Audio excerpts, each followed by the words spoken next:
Financially Fit Podcast. It's your boy Jordan Boone. CB checking in. Let's get it. And this is where we sweat, save, and succeed. Not only we getting stronger in the weight room, but we getting stronger financially. Today we're gonna just do a simple burnout workouts Friday.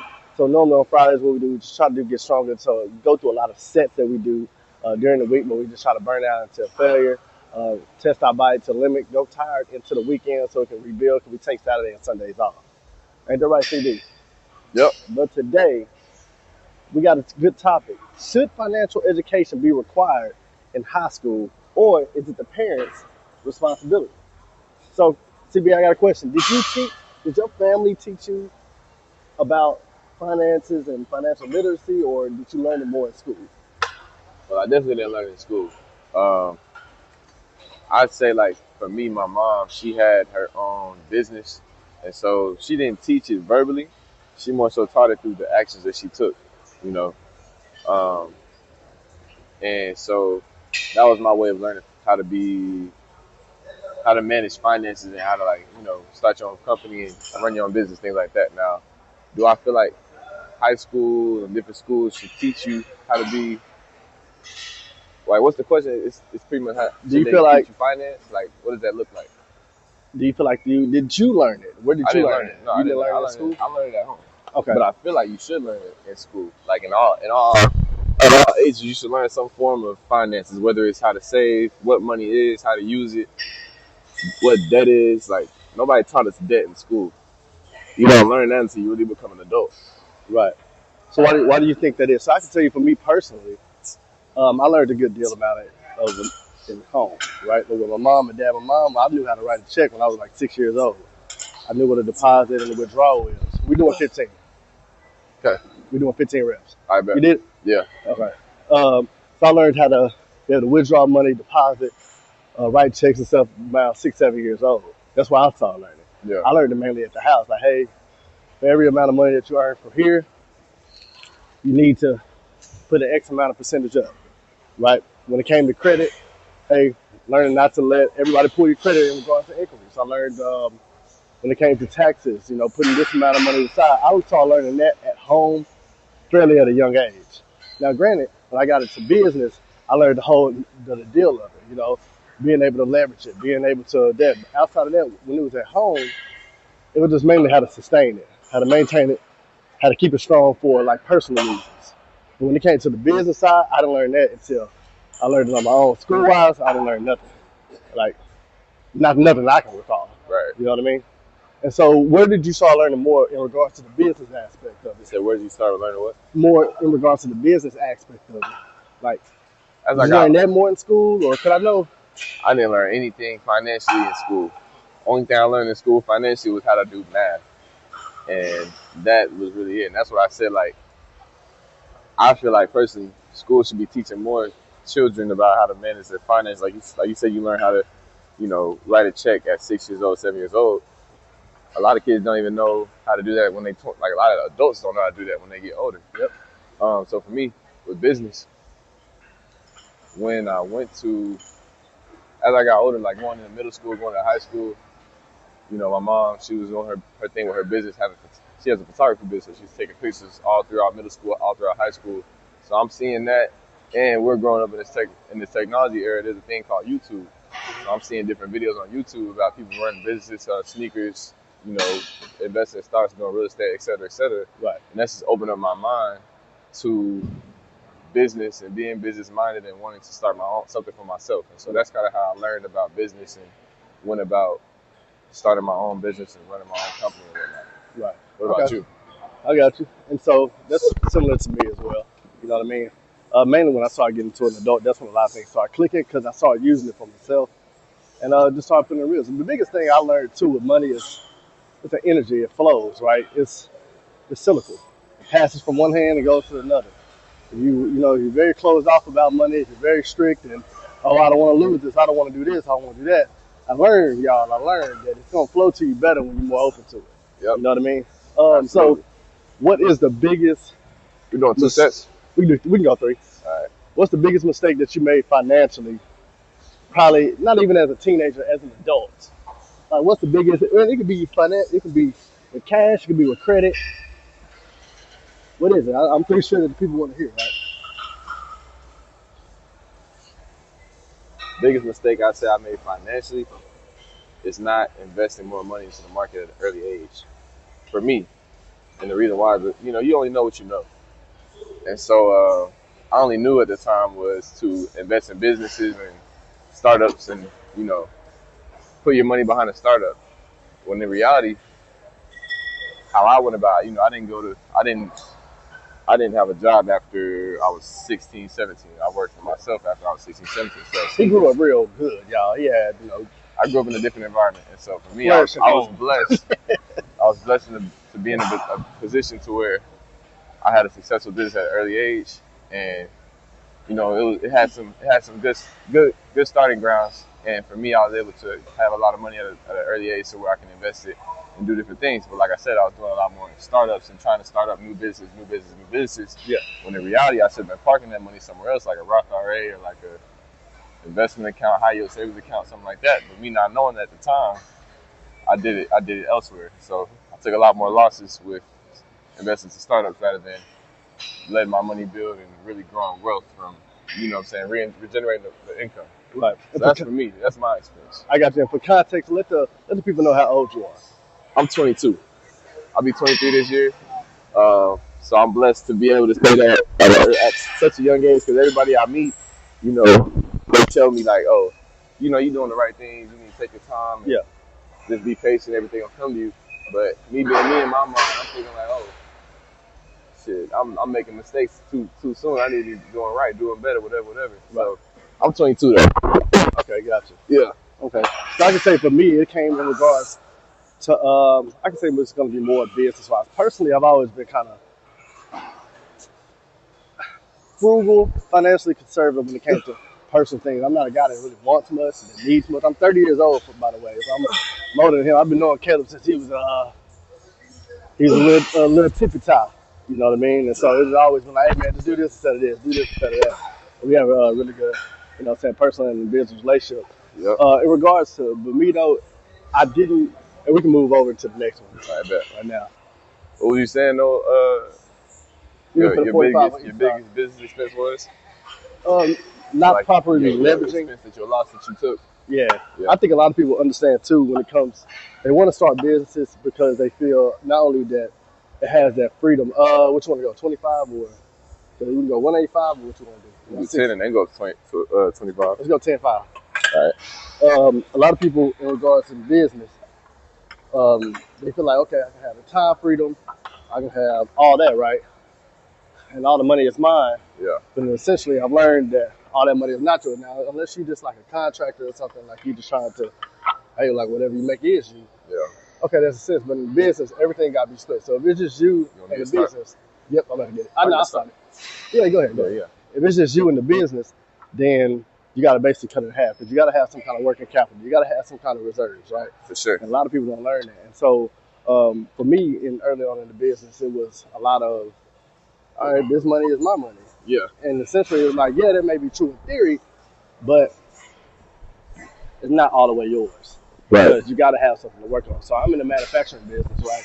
And so we always do reserves because we work with some people that only pay half of the deposit, right? They pay the deposits. We got some people that work on terms, like schools and organizations and everything. So it all varied, And so that's one thing I messed up early on was, claiming all the money and not accounting money for everything that I needed to. You know what I'm saying? Yeah. You said you got 12? Yeah, I did 12. Yeah. What's your biggest mistake you think you made in business-wise?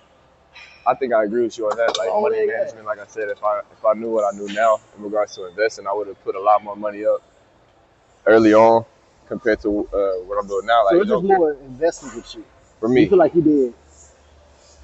like you were just late to the market, to the industry type thing. Not only late, I don't really feel like I was late. I just feel like, in a sense, I guess you could say that, but more so like I feel like I guess you could say that. I feel like I was late, but like I said, the amount of money that I made could have been used better. Right. You know what I'm saying? And so it would have definitely put me in a way better position now if I implemented that money in the market like I did with the money I have now. Then you see what I'm saying? That makes sense. So that's one thing that I've learned too. That's one thing that I learned too. 25. when you look at the bigger companies, they all invest their money into something, right? So when I Yeah. started learning more about banking, they obviously they get the money from us Right. in regards to deposits, but then the money that they have, they don't have it because they're only required to only have what I think 10% in reserves You talking about the banks? in banks. Yeah. But the Now remaining they're money now that they they're have, required. They don't have a requirement to have anything. They can give out the whole 100%. So if you give them $100, they can loan out your $100 that you give them. okay. They're not required to have 10% on there. So, That's a but new then rule. with them, They just added. right? But most people, the average person is scared to take money out because Yep. they don't want to lose it, right? Yep. And in theory, and not even in theory, but in reality, You don't have it. It's not. Right. They already used it for you. they already use it for you because the banks are consistently investing. They're investing in projects. They're handing out in loans, home loans. You know what I'm saying? That's how they Construction make their loans. money. That's how they make their money. And so if the banks are investing the money that you thought if you put in with them as hey, it's safe as long as I can see it, it's just a number, but as long as I can see it, I know it's there. The whole time they're investing that money for you. And so or for themselves. So why not we operate the same way with our own personal finances? So like for me, ever since I learned that a few years ago, 85% of the money that I earn is invested. And so that's out if it's going into crypto, if it's going into some kind of stocks or some kind of project. I didn't even struggle. I'm good. Any kind of crypto, any kind of some kind of stocks, anything. Yeah. My money is always going to be put up in something. I keep about 15% Right. in reserves. So, what do you feel like they should be teaching in school about finances? Because me personally, I feel like you should learn about finances at every age. Like I said, every age. So like even if it's something basic like it's good to start off with math in elementary, right? Correct. So boom, you start off with math in elementary, but teach math way easier. Like we're doing math backwards. Mm-hmm. Have you realized that? Yep.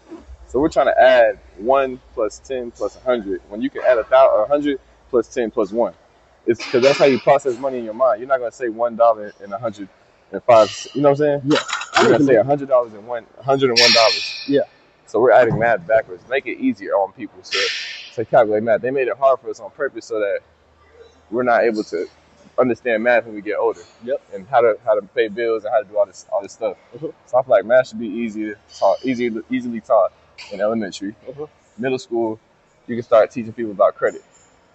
What credit is, how a credit score works, all these different things. But why do that? Because that's Why not? going to close. It's going to close the wealth gap.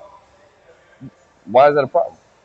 It's not a problem for me and you, but it's a problem for higher ups. We can't have everybody. It's just like even in the Bible, Why right? not? It's even written in the Bible. The poor is always going to be amongst us. That's in the Bible. Like What does it say? the poor is always amongst us. Okay. It'll always be. People was poor. There was different social classes back then as there is now. But you're literally setting people up to be at a disadvantage off rip. Like, why are you not teaching your citizens Okay. how So to manage wealth? they can use Not it. even wealth, just how to manage money. Not even becoming. I'm not talking about everybody wants to be, $1 million wealthy and things like that. Yeah. It's just simply being out of debt. Being able to manage finances. So It's they not can- even about the wealth. They can flip it to in regards. I see what you're saying. You I can be agree. poor, you can learn it and Yeah. still not manage the money well. Exactly. That's what I'm saying. You What's set going them on, at a disadvantage by not even teaching it. Good, I'm Good. doing well. How are you? What's that? By not even teaching the wealth. You see what I'm saying? Yeah, but how they see it is okay. You had your great grandparents; they were struggling doing this method that they were teaching. Your grandparents. Your grandparents were struggling, and they taught that same method to You your say they, parents. who you referring to? This is what the higher ups, this is the classes, the people that make the decisions for us. I feel like they're looking at it like, okay, y'all went through 3 generations of people struggling based it off the method that y'all did. Now we got social media where everything is online. We can't hide everything Right. no more. Right. When I was coming up, social media wasn't as prevalent, right? Okay. I'm 8 years older than you, but we didn't have TikTok. Right? Right. That was not a thing until like 4 years ago, Right. right? And I wouldn't even know. But anyway, they said, okay, well, now, that saving and working that dead-end job is not going to get you there. But hold on a second. You got a good point, but And so I got to combat that. why not get your own trade with your own skill? Because people are doing it within your community, and they're making a change within their family. So just because they did and you didn't, that's a you problem. That's how they view it. I can see where you're coming from. So why should we labor and you spend tax dollars on something that's going to close because it will fix the wealth gap, in my opinion. I don't feel like it will. Like, I mean, I feel like it would definitely. I wouldn't say fix the wealth gap. I would say fix the debt, the national debt issue more so than anything. How does that? Because you gotta see. So like, you go You're from telling me that the economy can be $1.6 trillion in debt, and they can continue to borrow money and move forward like that. Caleb, you take if they manage their $1,000. finances properly. We're talking about the economy. We're not talking about that. We're talking I about know the we're not government. talking about. I'm talking about the economy as We're well. talking about the government spend when they use borrow money from China, you know what I'm saying, Asia, all these places, Yeah, and they can be in that. yeah, And shit, they have issues with their own finance. yeah. But when it comes to The me and individuals. you, we take out $1,000 loan and we default on it. My credit score dropped 100 points, Right. right? Yeah. So it's like the rules are different for different people. They move, the goalposts move different, Of course. in my opinion. You know what I'm saying? So what I'm saying simply is, I feel like schools should be taught. Schools should be teaching financial literacy, how to manage money, how to manage debt, how to You manage can't. credit. Why not? We can't because it's just based off of Why can't we got too many seats, not enough Indians. No, So it's like not. we got to keep I some see what people you're saying. around. You're thinking. We have to keep some people I think you're around. thinking- We I can't think- teach everybody. I think you're taking what I'm saying and saying like I'm saying like, oh, they need to start businesses and do all these other things for themselves. No, I'm That's not what they'll saying do. that. That's not what I'm saying at all. Some more people might try it, but there's still going to be a majority of people who want to just be comfortable in their way of living and not have to deal with the stress of having to own a business and hire so many different employees and things like that. So they'll just want to know how to manage the debt, and then they'll still work for somebody else. I'm saying like the regular everyday citizen is not going to want to start a business for themselves. That's fair. So that's what I'm fair. saying. But they should have at least the information, or at least be given the knowledge to know how to manage money. But will we That's what I'm have saying. the same amount of borrowers? We're done with this, right? Yeah, we done with that. We can go straight to I we said did two- try. I said try. Will we have the same amount of borrowers? You said, will we have the same amount? Yeah, I think because the we'll have one thing more that keeps the economy the one thing that keeps the economy is like a lot of people are afraid. The average person, we're talking about the average person, they hate the fact that they're consuming debt. So it's like, okay, once I get rid of that debt, I'm never gonna be in that situation again. Why do they never get rid of it? Because they don't have the fund. They're not able to make the money. A lot Why of don't they times have the funds? it's a job issue. Is It's a it pay that, issue. or is it the interest? Minimum wage, and that's that too. That's what I'm saying. Minimum wage was $7.25 since I was 16 years old. Right, I'm 30. right. So that's what I'm saying. So is that you're making cost of living helping me has- explain my The points. cost of living has increased. Increase, exactly. And why do you think You knew it's this, not huh? okay? You're pretty young, aren't you? No, I understand you, but you're helping me, express my points. So you're saying that, the cost of living's gone up. They're working the same exact 9-to-5 job. Mhm. They have no prior knowledge or nothing. When they graduate high school and you go to college, you learn nothing about college debt or loans, student loans, and all these different Wow. things. Because college is seen as the what? College scene is what? As what? I don't know. You tell me. The way out. The way out. Because Okay. Because But listen to what I'm saying. I'm not done. So you go from high school not knowing anything about money at all. Some people may know a little something. Some people may have a family at home where they know a little something about it, whatever. Right. You might have learned something growing up about it. Uh, And then you go from that to now I'm in college. I'm on my own. I have my own way of living. I can do what I want. I have my own dorm. right. My expenses are different. Like I'm my full grown adult. Okay. They have no prior knowledge of finances. What I'm saying is schools should teach students basic knowledge of finances. That's it. And you feel like the schools teaching that will help not eliminate, but lessen the It won't amount of eliminate. debt the average consumer is in. I think it would help. It would give And them improve the an financial situation. advantage. I wouldn't say it would just guarantee help. I feel like it would give people an advantage to know, at least having to know it about managing debt. So now, okay, I can look at this loan and I'll be like, okay, well, I don't make enough to pay this loan. Like you don't have that common sense when you go from high school to college. I mean, people have the common sense though. In some regards, like you went and bought a car and you looked at that payment that was $700 a month, and you knew you only make $2,800 a month. They think that they just get it from anywhere. They think it's free money. They don't. You gotta like. they think a note is. They think a $700 loan. No, they think a loan, a vehicle loan or a student loan is free money. They don't have to pay it back. Well, hold that thought. I got another thing. Let me get the other. Saying that if you learn financial literacy growing up through your life, your 21. livelihood, 21, growing up through your livelihood. Take trails right here. Okay, bet. You learn financial literacy growing up through your livelihood. Mhm. You'll have a better advantage to be in less debt, if not no debt at all. Mhm. In my opinion. I agree. That's If what you I'm knew, saying. That's all I'm if you saying. knew better, you'll do better, right? Exactly, because you only know what you know. You're But really going from high school to college with no prior knowledge of student loans or debt. And you're consuming all this money that you think is free, and then a loophole comes in later on in life where you owe all that money back, or you might owe it with no interest. They'll get you with the no interest part, like, oh, there's no interest on this loan. So they think they don't owe nothing at that point. right. But then you come back around like, oh yeah, you owe money, you just don't owe additional to what you already took from us. Right. And That's so what people think. I know another thing too, the way that we think about the money, right, in regards to interest rates. So when the average person, when they look at the interest rate, they only think about interest rates when it comes to cars, homes, right, credit cards. And when they see it as a negative thing. Stick with me now. I'm getting somewhere with it. 29% interest rate on a credit card is high as hell. A 15% interest rate on a car is high as hell, right? Yeah. But you get it because you feel like you need it. It's rotating Okay. up there. But you get it because you feel like you need it, right? Right. Cool. Stick with me now. We learned that later on, like in college and all that. I did in business school. And the average person learns that because your parents say, hey, that's a high interest rate, don't do that. But when it comes to the opposite from of how we think of making the money, it's not learned, right? So in the stock market, when you see red, what did that tell you to do? It tells me it tells you to sell. It's a sale. I was It's gonna time go to with buy. the basic knowledge, like But the basic color essence of red, when that people is when it comes to color red, when people see the color red in the store, they say it's a sale, I'm gonna buy it. yeah, It's the same. consumerism, Yeah. Yep. right? Cool. But when they see that in their portfolio, they get nervous. Yeah. They start selling off. Stick with me now.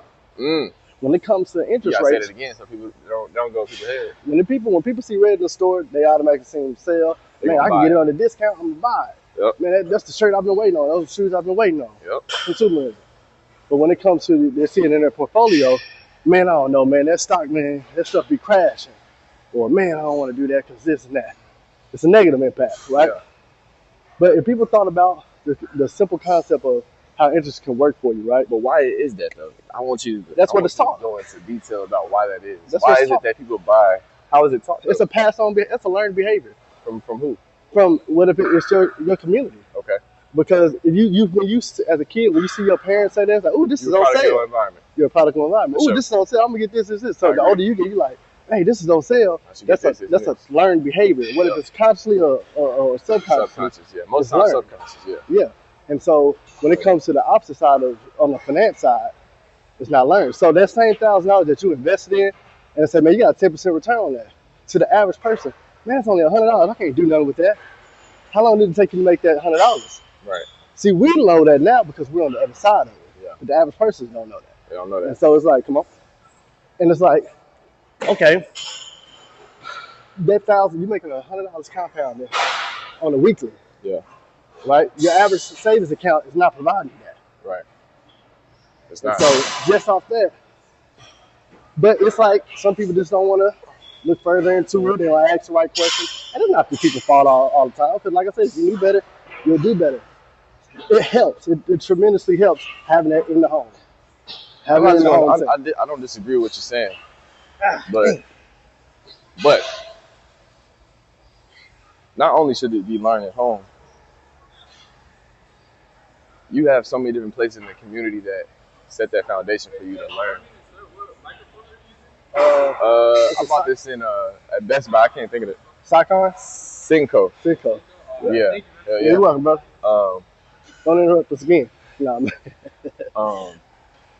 not only should you learn at home, you should be like, because like you said, you're a product of your environment. So if your environment is school, house, home, and church, each of those places should be teaching some form of financial literacy. right. In my opinion. Yeah. Because there's certain churches where Oh, they're we're going to building. touch on that next. I know. We ain't That's going to why talk I about wanna that go today. too I much know into it, people.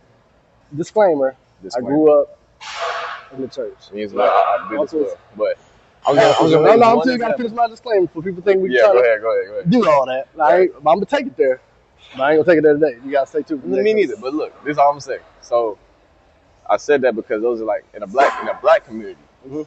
That's the typical 3 places you'll go. If you're not at home, you're in the streets. Okay. If you're not at home, you're in the streets. So it's probably 4. So streets, home, school, and church. Right.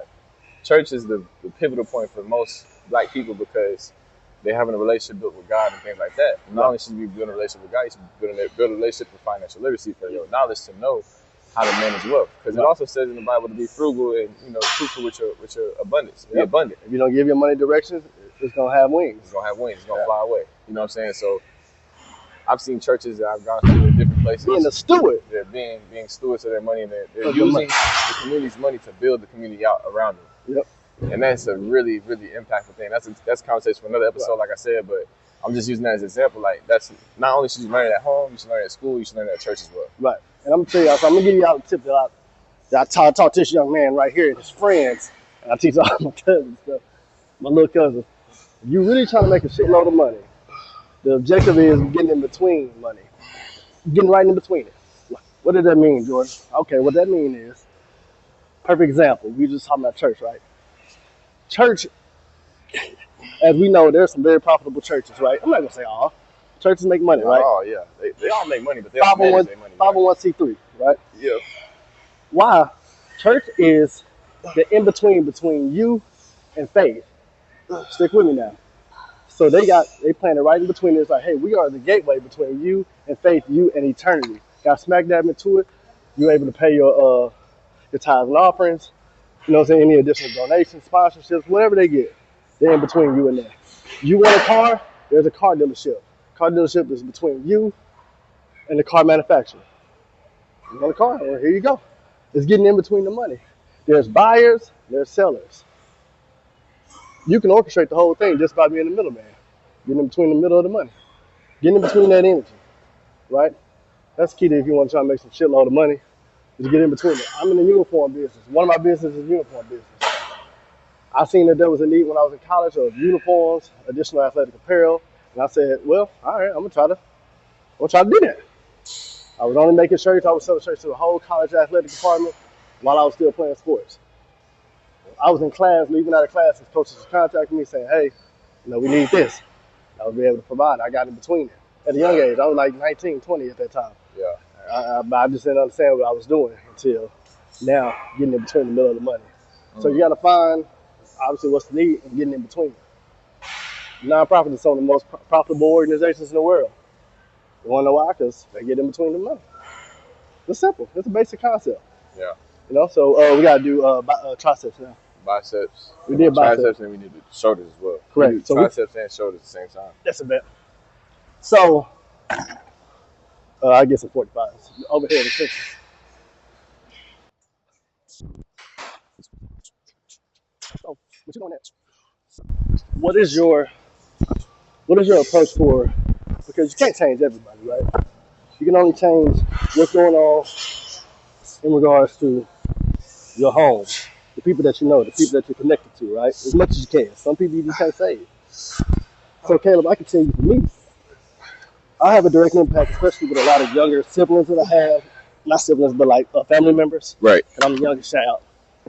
Family members, I'm hands-on with them. Right. I got younger cousins that's in college, the whole NIL thing going on. They work with me. Yeah. It's like, hey, okay, I told one of my little cousins, you were the same kid that was making $150 a month playing football in a junior college. That's what you were living on. Eating out of the calf, you're doing that shit, right? Yeah. Now you're getting NIL money. Yeah. Obviously, the one big thing that changed was the amount of money that you received, right? Cool. I'm not saying not live in that, not live, better than what you was living there. I'm saying to not max out. Right. Just because you get $6,000-7,000 a month don't mean you need to spend $6,000-7,000 a month. Right. You was at $150. Spend $1,150. All right, cool. That's a jump. It's a significant increase compared to what you was doing. For sure. You're able to move around for sure. Keep it calm in your account. For sure. All the other money, this is where we're investing in. That's gonna give you a return to where when you graduate, you already set. Financially. You're walking out at 22 years old, 75. So you asked me, what am I doing in my household to what? Yeah, because you have a younger sister, right? Yeah. So you asked me, what am I doing in my household to help them financially or what? Not even helping them financially. You don't have the direct help. It's an indirect help. Mm-hmm. What are you doing? Or what will you start doing in order to apply financial literacy and better their situation? So for me, directly what I'm doing is helping my sister By pretty much I opened up a Roth IRA account for her about a year ago. Mm-hmm. And so every year I invest money in her account for her birthday. Okay. And then, just continuously compounding and letting it grow. The Why money do you that's do in that? there I invest, Why do you do that? At the age, how old is she? She's going to be 15 this year. Why are you doing it at 15 for her? Start off early, benefit start does off young. Okay. Because not like I said, knowing what I know now, if I knew it then, I would have did it then. So instead of me doing it for myself, I'm doing it for her. Correct. You know what I'm saying? So I'm putting her in a position to where when she graduates, I'm teaching these things little by little. She's not a slow learner, but she's a work in progress. Yeah. Girls being girls, they always have a different mindset about money, and so that's a whole other conversation. That's what I'm doing to directly help her. Do you hold her accountable? Now, I'm sorry to cut you off, but do you hold her accountable in regards to? Because right now you doing it for your mom doing it for, right? But is she being held accountable of being to contribute to her own thing? So if she do some work, some side work, or whatever, get some birthday money or whatever, is she being held accountable to contribute to her own investment? That's what we're doing now. Because with a lot of people, that's where the drop off is, right? Obviously, you got family and whatever to do stuff for you, but then when you come of age or when you come into that money, it's a disconnect. Yeah. Because it was already there for me. I woke up and I was 18 and my brother did this. I would say this. It is a disconnect now. Like I said, with her being her age and her mentality about money, her mindset about money it's still a disconnect right now. But she sees our actions, she sees the things we say. I try to communicate, financial literacy every chance I can with her, because sometimes she receives it, sometimes she doesn't. Kids are being kids; they got so much different distractions and just social media going on. It's like, you're gonna have some form of distractions to where you're not gonna hear everything at one time. I kind of put it by little over time. Right. So, yeah. So that's what I'm helping her indirectly. Like I said, I'm just but surely giving her the information that she needs, planting those seeds throughout her life. So as she gets like an indirect kind of help. It's like indirect, yeah. Say, hey, so look, you're driving, so it's best to. I'm giving her examples. I'm showing her visually. Yeah. And I'm showing her through action. Exactly. So that's how I'm helping her indirectly. And anybody else that I meet in life, I always give them a game about investing in this, how to manage their money and what they should do with their money, because a lot of people don't have the information. Right. So I try to help them with the information that I have to help them be in a position to, win. Right. Because the stock market, investing in general, really is like, it's not hard once you get the hang of it. And if you have the capital to do it, like you can make good money from it. You just have to learn a few things, like what not to do, what to look for. And then once you learn the things that you need to look out for, you'll win. So I got something for you guys. And we're about to wrap up this video in regards to finance, right? You're like, okay, I'm hearing you guys, I agree with you guys, or I disagree with you guys, but how can it help my current situation? What can I do in regards to myself or for my children? I'm gonna tell you this. If you're one of those people, because you got different type of investors, you got day traders, he's similar to a day trader, swing trader, league. I do everything. He do everything. I'm more in the swings, leagues, because I don't like watching it on the daily, long-term investments. But if you one of those people that's like me, that's like, man, I like to set it and forget it and to contribute, the best bet, in my opinion, is different ways. This is what I do personally. I go to ETF. The ETF is an exchange traded fund, right? So what that is just a compilation of stocks, right? So for example, I invest in VTI, and we're going to put all this into the link. VTI. So that's basically a compilation of stocks like Amazon, Apple, Microsoft, some of the best performing companies. I contribute to that monthly. That I do UAL, and I do SCHD. I do those 3 ETFs, and those 3 of the many ETFs I do. I contribute to those monthly. So you can just start off with if you have $100 in your account right now, I would say just go ahead and open up a brokerage. You can go through Robinhood, Coinbase, Webull, Merrill Lynch, whoever, right? Fidelity. Open it up. You can just automatically make a deposit, put $100 and say, hey, if you only got $100, split 30, 30, 30. And then every month you just do fractional. I think I don't know all the fractional companies that allow fractional purchases, but I know Robinhood is one. Platforms that allow it. Yeah, Robinhood, Webull. I think Schwab does as well. Okay, Schwab. Yeah, few brokerages allow you to do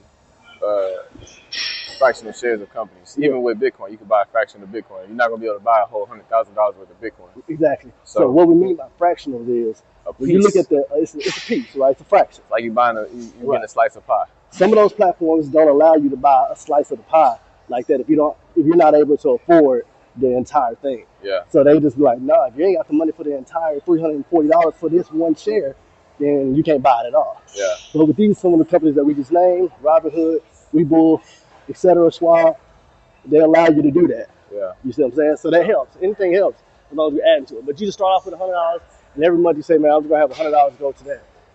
There's never too late to start, right? Obviously, the younger the better, right? So if you have like younger siblings, if you have children, you start better just based off the time. They have time for compound interest to work for. And so you just be able to just do something like that, do something simple. And every month, even if you get bonus money, understand it's bonus money. Bite the bullet and that, because guess what? To Caleb, he's 22. To Caleb at 32 is going to appreciate what he did at 22. Yeah, you got an extra $100 from Bovada gambling or something. You put 70 away, put 50 away, put 50 over here, put 50 for yourself. You know what I mean? As far as spending money or whatever, and you can do that. But scoot in a little bit, brother. We got a lot more. We got more videos coming to you. My name is Jordan Boone. My name's CB, man. We're gonna touch up on these conversations touch up again more. because these are conversations you can have throughout time. So Exactly. we're definitely gonna touch these points a few more times and just go into a little more detail about them. But we hope you guys enjoyed this episode, Financially Fit. Yep. And we're gonna go more in depth for sure. So this is where you sweat, save, and succeed. Save and succeed. Not only are we getting stronger physically, we're getting stronger financially. Make sure you hit that subscribe button, that like button.